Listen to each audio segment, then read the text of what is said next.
on abordera dans 3 temps 2 thèmes.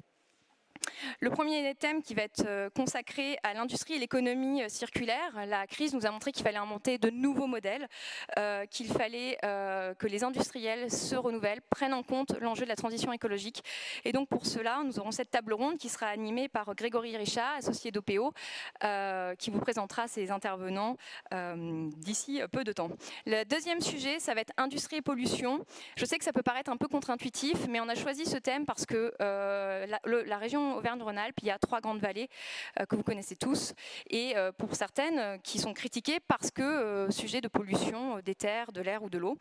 Et donc ce qu'on veut montrer, c'est que justement les industriels ont pris en compte ce sujet de la pollution et travaillent pour réduire les émissions polluantes.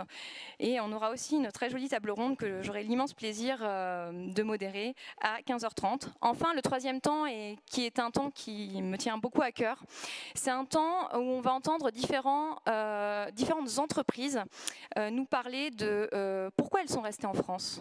Parce que finalement, ça n'a rien d'évident. Vous avez plein de gens qui vous disent « moi, je ne reste pas en France, c'est trop compliqué ». Eh bien, il y a des entreprises, des petites, des moyennes, des grandes, dans différents secteurs, qui ont fait le choix, qui ont eu la conviction de maintenir une production en France et qui chaque jour renouvellent ce choix. Et donc, c'est intéressant de comprendre pourquoi elles sont restées, quelles sont leurs bonnes pratiques et quels exemples on peut en tirer, parce qu'il y a une conviction dans ce cycle, c'est que la renaissance industrielle, elle passe aussi par la preuve, par l'exemple.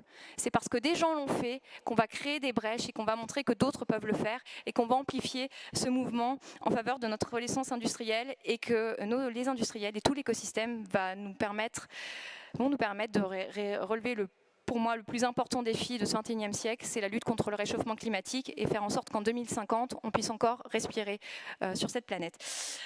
Bon, je ne vais pas être jolie Cassandre, et je vais passer la parole pour commencer à Madame Isabelle Notaire, directrice de la DREETS Auvergne-Rhône-Alpes, qui va nous dire quelques mots.